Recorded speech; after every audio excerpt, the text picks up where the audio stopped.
morning and welcome to ESG Greenbuild Conference 2022, co-organized by Reda Institute and Green RE.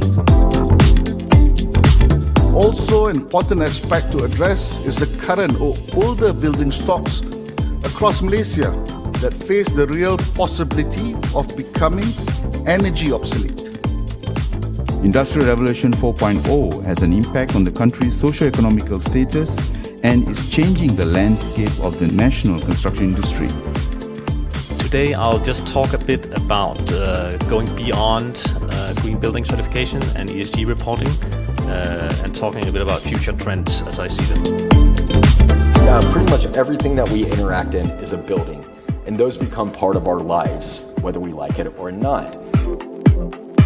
You can always have all this nice stuff in the annual report, but if it is not executed consistently across all the townships, I think we are not there yet.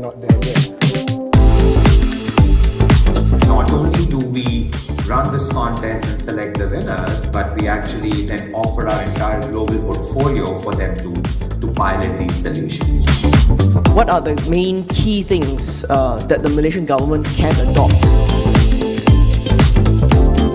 There's this think tank up in Penang that did a very detailed study on how that could be implemented in Malaysia.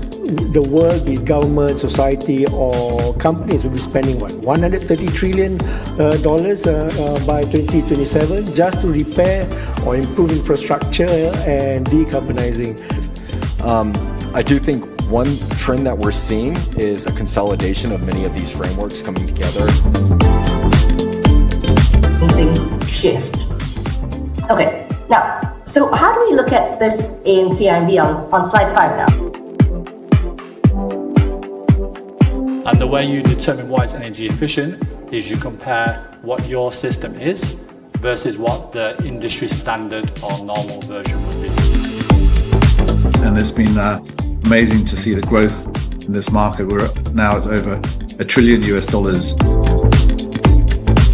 As you know, cooling will take up about 60% of a commercial or industrial buildings.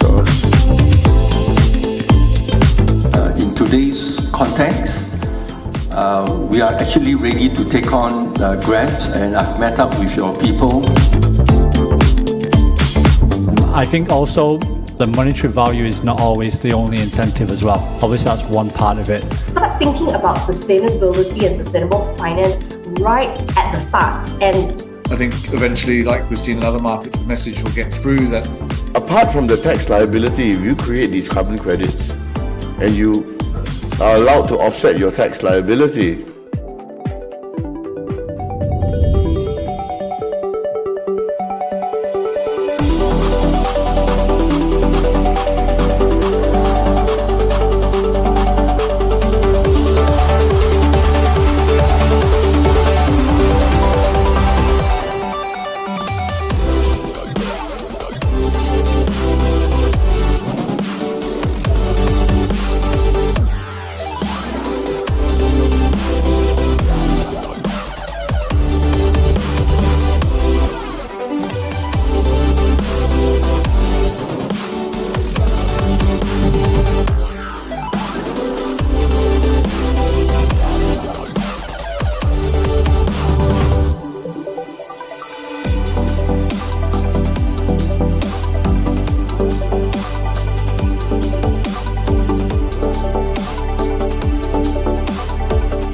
we need to move from the conventional ways of construction.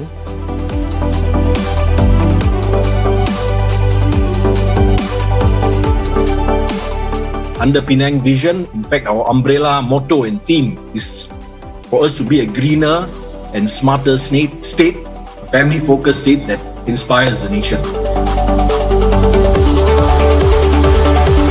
There was a tagline that came out on the phone that Standard Chartered Bank is coming out with a $300 billion bond for sustainability in ESG. So here, of course, when we talk about increasing rainfall, we understand that it could happen. The charging station of 10,000 by 2025, it is a huge task for the government to pick up alone. How do you go about building such energy efficient building. We're trying to work with people to find more, I won't say cheaper, but alternative fuel that's affordable. So on the corporate level, net zero, many companies would set their own target and also decarbonization. This is not exactly north and south or east and west orientation, but the vertical fins helps a lot in cooling the facade, immediate facade of the building